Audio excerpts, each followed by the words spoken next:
दोस्तों नमस्कार, आप देख रहे हैं अपना YouTube channel be your money manager. दोस्तों bitcoin, Ethereum, Ripple, Dogecoin, Tether इन दिनों खूब सुर्खियां बटोर रहे हैं। ये सब क्रिप्टो करेंसी कहलाते हैं।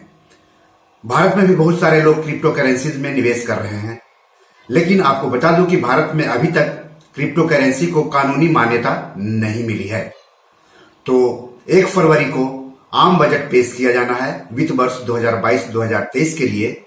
तो क्रिप्टो करेंसी निवेशकों की क्या उम्मीदें हैं बजट 2022-2023 से, इसकी जानकारी हम इस एपिसोड में दे रहे हैं। लेकिन सबसे पहले मैं आप सबसे गुजारिश करता हूं कि अगर अभी तक आपने इस यूट्यूब चैनल को सब्सक्राइब नहीं किया है तो जल्दी से कर लें। साथ ही साथ अपने दोस्तों, रिश्तेदारों, जान पहचान वालों से भी इस यूट्यूब चैनल को सब्सक्राइब करने के लिए कहें, क्योंकि इस YouTube चैनल के जरिए पैसों से जुड़े हुए आपके हर सवाल के जवाब दिए जाते हैं।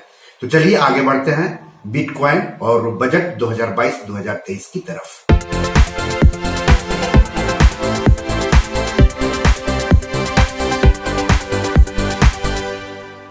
तो क्रिप्टो करेंसीज निवेशकों को उम्मीद है कि सरकार हो सकता है कि क्रिप्टो करेंसीज को पूंजीगत संपत्ति यानी कैपिटल एसेट्स के तहत ले आए। सोना, चांदी, शेयर बाजार, म्यूचुअल फंड, रियल एस्टेट जिसमें कि कमर्शियल प्रॉपर्टी है, रेसिडेंशियल प्रॉपर्टी है, ये सब कैपिटल एसेट्स माने जाते हैं। और इसको बेचकर जो कमाई होती है उस पर कैपिटल गेन्स टैक्स लगाया जाता है।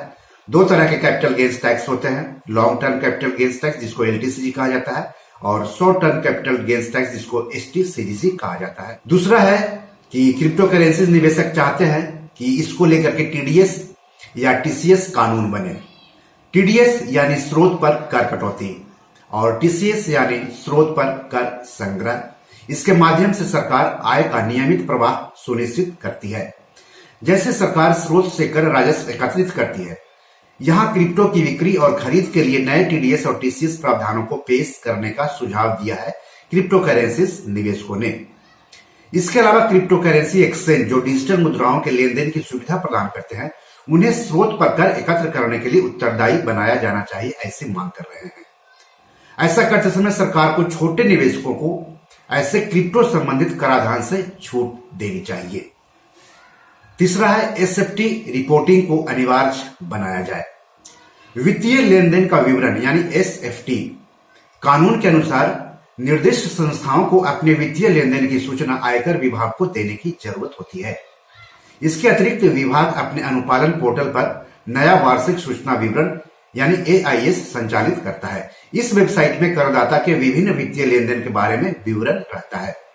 यह ऑनलाइन उपलब्ध है। इसके लिए आपको केवल IT विभाग के ई-फाइलिंग पोर्टल में लॉगिन करना है। इसके अलावा वित्तीय लेन देन के विवरण में क्रिप्टो करेंसी की बिक्री और खरीद की सूचना दी जानी चाहिए। फिर यह उसी तरह होगा जैसे ट्रेडिंग कंपनियां म्यूचुअल फंड की इकाइयों और शेयरों की बिक्री और खरीद की रिपोर्टिंग करती है।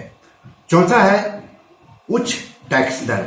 आपको बता दूं कि इनकम पर सबसे अधिक टैक्स 30% लगाया जाता है, बिना सेस और बिना सरचार्ज के। तो ऐसी मांग की जा रही है क्रिप्टो करेंसी निवेशकों और एक्सचेंज के द्वारा कि इस पर कुछ क्रिप्टो करेंसी निवेशकों को छोड़ करके जिनकी आय कम होती है उन पर जो अधिकतम दर है वो लागू की जाए, यानी डिजिटल कैश से लाभ पर उच्च कर लगाने की मांग की गई है।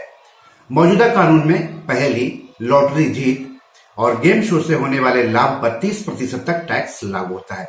क्रिप्टो करेंसी को भी इसी टैक्स स्लैब में रखे जाने की मांग की जा रही है। 5वां है अन्य स्रोतों से हुई हानियों के विरुद्ध समायोजित करने की अनुमति नहीं मिली। क्रिप्टो करेंसी बाजार अत्यधिक अस्थिर है, वोलेटाइल है, इसलिए सरकार को अन्य आय के खिलाफ डिजिटल संपत्ति की बिक्री से होने वाले नुकसान को समायोजित करने की अनुमति नहीं देनी चाहिए। डिजिटल संपत्ति भी क्रिप्टो करेंसी को ही कहा जाता है।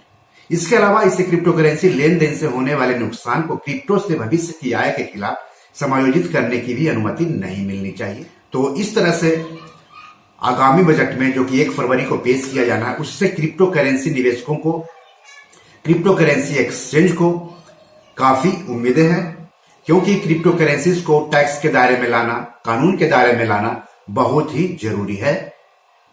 तो बी योर मनी मैनेजर में आज इतना ही। नमस्कार।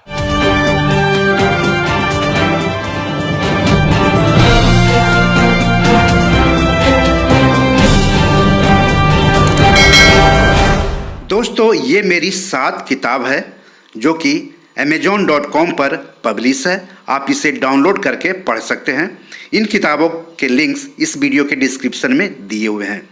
इन 7 किताबों में से 5 किताब मनी मैनेजमेंट पर है, यानी पैसा निवेश करके अधिक पैसा कैसे कमाएं पर आधारित है।